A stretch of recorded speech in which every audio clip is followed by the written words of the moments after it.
আসসালামু আলাইকুম। সিলেট বাংলাদেশের অন্যতম সুন্দর একটি জায়গা। এখানে অসংখ্য জনপ্রিয় পর্যটন স্থান রয়েছে। তবে আজকে আপনাদের এমন কিছু জায়গা দেখাবো যা মানুষ সিলেটে আসলেও ঘুরে দেখলেও এই জায়গাগুলো দেখে না। বাংলাদেশের উত্তর পূর্বে অবস্থিত সিলেট প্রকৃতির অপরূপ সৌন্দর্যের জন্য সারা দেশেই বিখ্যাত। প্রতি বছর হাজার হাজার পর্যটক ভিড় জমায় জাফলং, রাতারগুল, সাদা পাথর কিংবা বিছানাকান্দির মতো জনপ্রিয় স্থানে। তবে এই সিলেটেই এখনও আছে পর্যটকদের কাছে অপরিচিত অনেক স্থান, পাহাড়, ঝর্ণা আর চা বাগানের মাঝে লুকিয়ে থাকা শান্ত পরিবেশ, যেখানে প্রকৃতির সাথে কাটানো যায় ভিন্ন এক সময়। আজকের যাত্রায় আমরা ঘুরে দেখব সেই অচেনা সিলেটকে, যেখানে অপেক্ষা করছে নতুন অভিজ্ঞতা আর চমকপ্রদ সৌন্দর্য।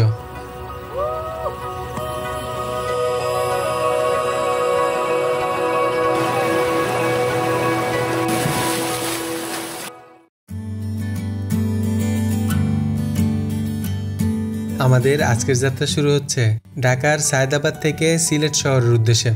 ঢাকা থেকে সিলেট যেতে নন এসি বাস ভাড়া 700 টাকা, আর যদি এসি স্লিপারে যান সেক্ষেত্রে ভাড়া পড়বে 1300 থেকে 1500 টাকার মতো। ঢাকা থেকে সিলেটের দূরত্ব 236 কিলোমিটার। এই পথ অতিক্রম করতে সাধারণত সময় লাগে 6 ঘন্টার মতো। তবে বর্তমানে রাস্তার কাজ চলমান থাকায় অনেক সময় অতিরিক্ত জ্যাম দেখা দেয়। তাই আরামদায়ক ভ্রমণের জন্য আগেভাগে টিকিট করে ট্রেনে যাওয়াই সবচেয়ে ভালো বিকল্প।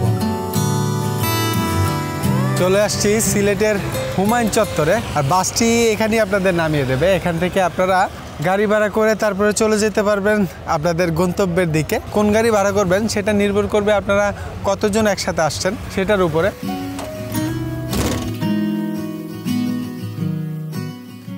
সিলেটের হুমায়ুন চত্বর থেকে কতজন একসাথে ভ্রমণ করছেন তার উপরে নির্ভর করে গাড়ি ভাড়া করে নেবেন। লোক বেশি হলে আমাদের মতো লেগুনা ভাড়া করতে পারেন, আর যদি লোক কম হয় সেক্ষেত্রে সিএনজি বা বাইক ভালো অপশন। আবার ফ্যামিলি নিয়ে আরামদায়কভাবে ভ্রমণ করতে চাইলে প্রাইভেট কারেও ঘুরতে পারবেন। আমাদের আজকের প্রথম গন্তব্য সিলেটের জৈন্তাপুর উপজেলার বনপাড়া, যেখানে অপেক্ষা করছে সিলেটের প্রকৃতির এক ভিন্ন রূপ।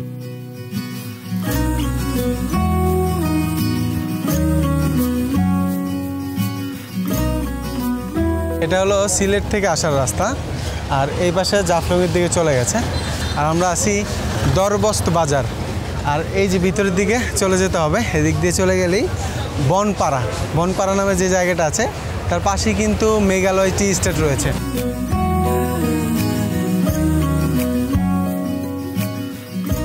বনপাড়া যাওয়ার সময় যেই গ্রামীণ রাস্তাটা দিয়ে যাওয়া লাগে এটা কিন্তু অসাধারণ। মানুষ যেই গ্রামগুলো কল্পনা করে, গ্রামীণ যেই দৃশ্যগুলো এখানে আসলে দেখতে পাবেন। অসাধারণ, চারদিকে সবুজ, মাঝখানে এই সৌর রাস্তাটা চলে গেছে একদম বনপাড়ার দিকে।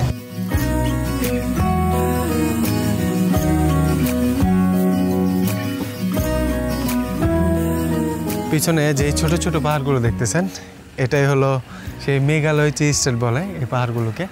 আর যে বাজারটাতে দাঁড়ায় আছি এটা হলো বনপাড়া বাজার, মানে এটা হলো বনপাড়া এরিয়াটার নাম। আর ওই পিছনে চলে যেতে হবে আমাদের মেঘালয় টি স্টেটে যাওয়ার জন্য। সামনে দিয়ে ওঠা যাবে না?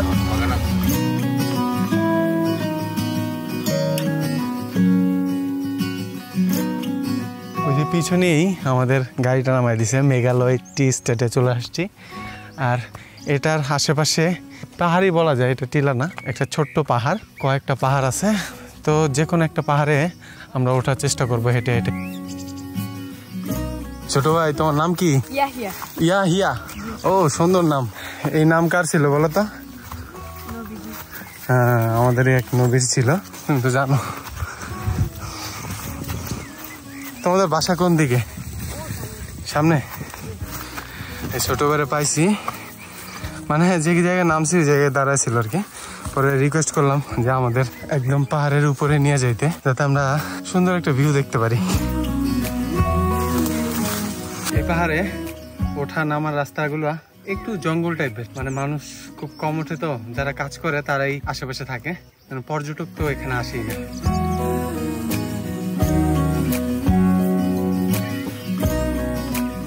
আমরা একটা ছোট্ট পাহাড়ের চূড়ায় দাঁড়িয়ে আছি, আর এই যে দেখেন এখান থেকে অসাধারণ সুন্দর একটা দৃশ্য দেখা যায় সামনের। আর ছোট ছোট কিছু পাহাড় আছে এখান থেকে দেখা যায়, আর নিচে সবুজে ঘেরা এই গ্রামটা অসাধারণ। আর যে রাস্তাটা দিয়ে আমি আসছি সেই রাস্তাটাও এখান থেকে দেখা যায়, মানে একদম উঁচুতে আছি, মানে সারিবদ্ধভাবে পাহাড়গুলো দাঁড়িয়ে আছে। এই পাশেও গ্রাম, এ পাশেও গ্রাম, সবুজ পাহাড়, অসাধারণ।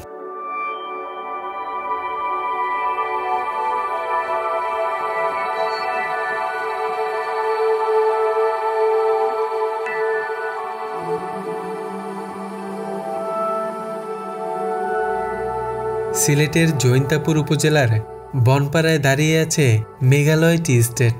ছোট ছোট পাহাড়, সবুজে মোড়া জনপদ আর নিঃশব্দ অরণ্য, যেন এক অদেখা ক্যানভাসে আঁকা প্রকৃতির ছবি।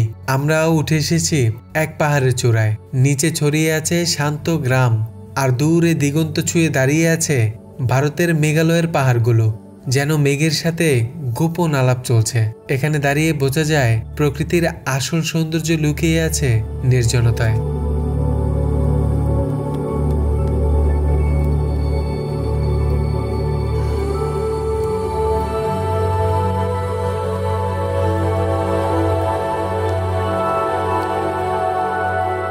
একদম মেঘালয় যেই টি স্টেট আছে এটার পাশেই, মানে ঘুরে চলে আসছি। এই ছোটো বাইরে দাঁড়া আছে। তোমাদের সবার বাসা এইখানে? ঠিক আছে, সবাই হাই দিয়ে দে একটা।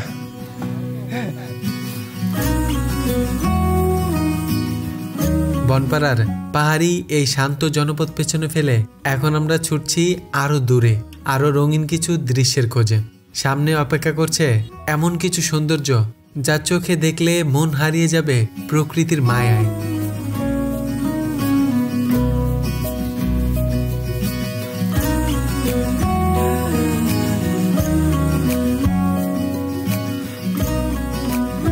পিছনে রয়েছে শ্রীপুর চা বাগান, আর একটু সামনে আগেলেই আপনারা হেঁটেও চলে আসতে পারবেন। একটু সামনে আগেলে এই যে দেখেন এদিকে কাঁচা একটা রাস্তা চলে গেছে, এদিক দিয়ে যেতে হবে।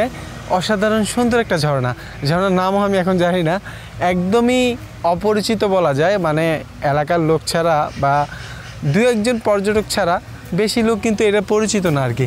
এরকম একটা ঝর্ণায় আপনাদের দেখাতে যাচ্ছি। ঝর্ণার সৌন্দর্য দেখার আগে আমরা হেঁটে চলেছি শান্ত বনের গভীরে। সোজা পথে এগিয়ে যাচ্ছি ভিন্ন এক প্রকৃতির রূপের দিকে।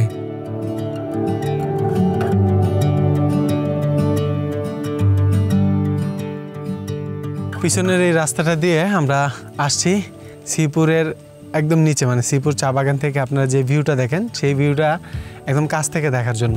তো সোজা রাস্তা যেটা আছে সেটা দিয়ে চলে আসছি।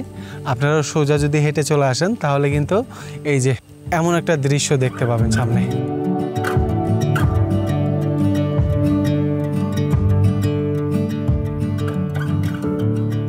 চারপাশে সবুজে মোড়া ছোট্ট নদী, আর নদীর ওপারে ভারতের সীমান্ত। আমরা দাঁড়িয়ে আছি বাংলাদেশের একেবারে শেষ প্রান্তে। নদীর ধারে ছোট্ট একটি বাড়ি, পাশেই রাখাল ছেলেটা গরু চড়াতে দিয়ে কাটাচ্ছে অলস সময়। চারপাশে এমন নিঃশব্দতা যেন সময় এখানে ধীরে ধীরে নিঃশ্বাস নেয়। প্রকৃতি যেন থেমে আছে নিজের সৌন্দর্য দেখতে। যারা ভালোবাসেন নির্জনতা আর প্রকৃতির নিখাদ রূপ, তাদের জন্য এটি এক স্বপ্নের ঠিকানা।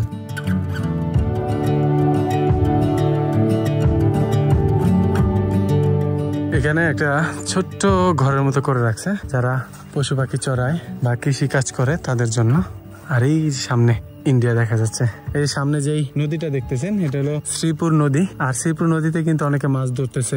সবুজে ঘেরা জায়গাটা।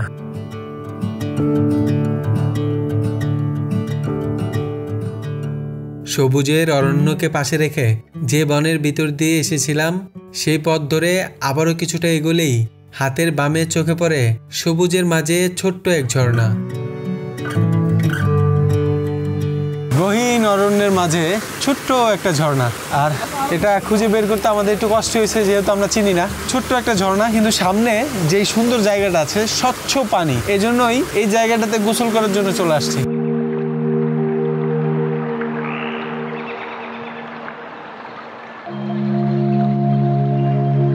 ছোট্ট এই ঝর্ণাটির নাম আদুরি। আকারে ছোট হলেও এর চারপাশের সবুজ পরিবেশ আর নিঃশব্দতা মন ভরিয়ে দেয়। ঝর্ণার সামনে আছে একদম সুইমিং পুলের মতো জায়গা, যেখানে ঠান্ডা পানিতে গোসল করলে মনে হয় যেন সব ক্লান্তি ধুয়ে যায়। প্রকৃতির মাঝে মিশে যায় এক আনন্দের অনুভূতি।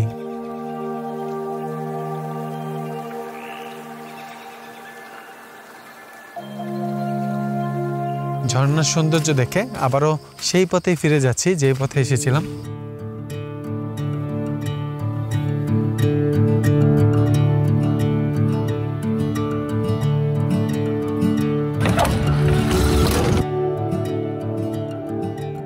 আমরা আবারও জার্নি শুরু করছি রাংপানি যাওয়ার উদ্দেশ্যে। এখান থেকে খুবই কাছে, বেশি দূরে নয়।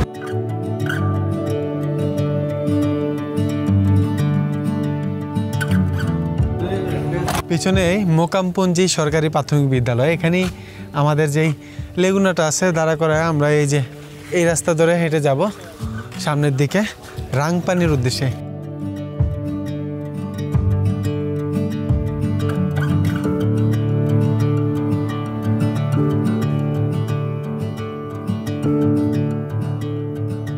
দশ থেকে 15 মিনিট হাঁটা লাগবে। ছোট্ট একটা টিলা আছে, টিলাটা বেয়ে নামতে হবে, আবার যাওয়ার সময় টিলা বেয়ে উঠে যেতে হবে। আর এই সামনে রয়েছে রাংপানি। এটা অতটাও পরিচিত না, সাদা পাথর বা জাফলং ওইসব এরিয়া তো অনেক বেশি পপুলার, মানে অনেক বেশি পরিচিত, অনেক বেশি লোক থাকে। এখানেও লোক আসে কিন্তু খুবই কম।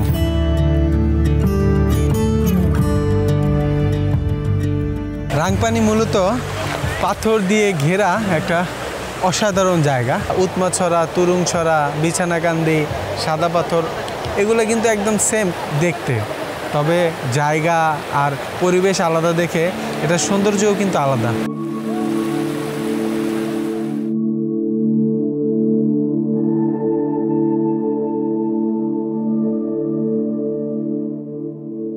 সিলেট শহর থেকে প্রায় 54 কিলোমিটার দূরে জৈন্তাপুর উপজেলার মোকামপুঞ্জি এলাকায় অবস্থিত রাংপানি। এই এলাকার নাম এসেছে এর প্রাকৃতিক সৌন্দর্য থেকে, যার শ্রী শব্দের অর্থ সুন্দর। আর সত্যি শ্রীপুরের প্রাকৃতিক সৌন্দর্য তার নামের মর্যাদা রাখে। রাংপানি নদীর উৎপত্তি মেঘালয়ের জৈন্তা পাহাড় থেকে নেমে আসা এক ঝর্ণা থেকে। এক পাশে ভারতের পাহাড় আর অন্য পাশে বাংলাদেশের সবুজ প্রান্তর। মাছ দিয়ে বয়ে চলেছে স্বচ্ছ পানি, যেন দুই দেশের প্রকৃতি মিলে একসাথে গড়ে তুলেছে এক মনোমুগ্ধকর দৃশ্য।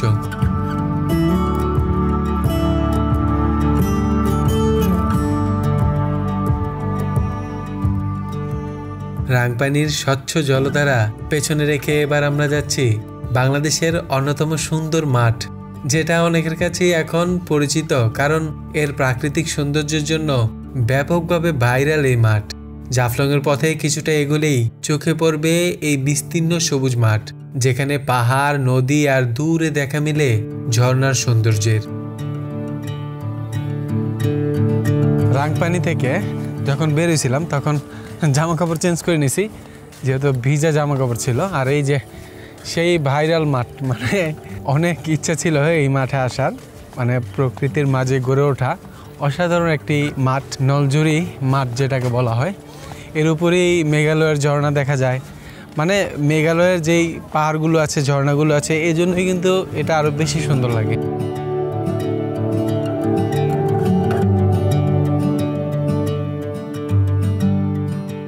সিলেটের জৈন্তাপুর উপজেলার শেষ প্রান্তে অবস্থিত নলজুরি মাঠ। চারপাশে পাহাড়, ছোট্ট নদী আর সীমান্তের নিঃশব্দ প্রকৃতি।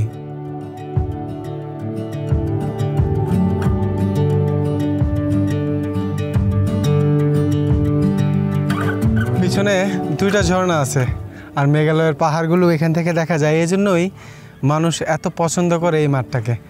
আর সবুজে ঘেরা মাঠ, আর দেখলাম কিছু মহিলা বসে আছে যাদের গরুগুলো চড়াতে দিয়ে রাখছে এই মাঠের ভিতরে। তো চমৎকার কিছু দৃশ্য দেখতে পারবেন, চাইলে ওখানে বসে কিছু সময় কাটাতে পারেন আর এই ভিউ উপভোগ করতে পারেন। এখানে খেলার জন্য অনেক মানুষ আসে দূর দূরান্ত থেকে।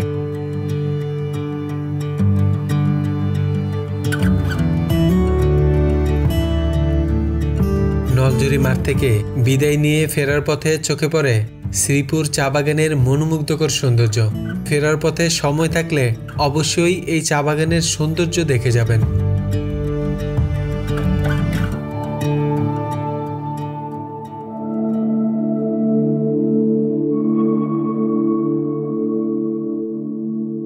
অলরেডি সন্ধ্যা হবে এমন একটা অবস্থায়। আর ভাইয়ের গাড়ি দিয়ে আজকে সারাদিন ঘোরাঘুরি করছি, মানে ওনার লেগুনা দিয়ে। আপনারা যদি বেশি লোক আসেন, 5 জন আসেন, 10 জন আসেন বা ফ্যামিলি আসেন, সেক্ষেত্রে ভাইয়ের গাড়ি দিয়ে ঘুরতে পারবেন লেগুনা দিয়ে। এই ভিডিওটা যেটা দেখছেন আপনারা, সেটা করতে আমার 2 দিন আসা লাগছে সিলেটে। তো আমরা অনেক কিছুই আপনাদের ভিডিওর বাইরে হয় যেগুলো বলি না। একদিন শ্যুট করে পরে ঢাকায় চলে গেছিলাম। ঢাকায় যেয়ে দেখি যে ভিডিওটা মানে কিছু অপূর্ণতা রয়ে গেছে আমার কাছে মনে হয়েছে। তো সেটা আবার পরিপূর্ণ করার জন্য সিলেটে আসছি। সিলেটে এসে আরেকদিন মানে আজকে শ্যুট করে তারপরে যাইতেছি। এই যে আজকে হলো এই বড় ভাইয়ের গাড়ি দিয়ে ঘুরছি আমরা, মামুন ভাই।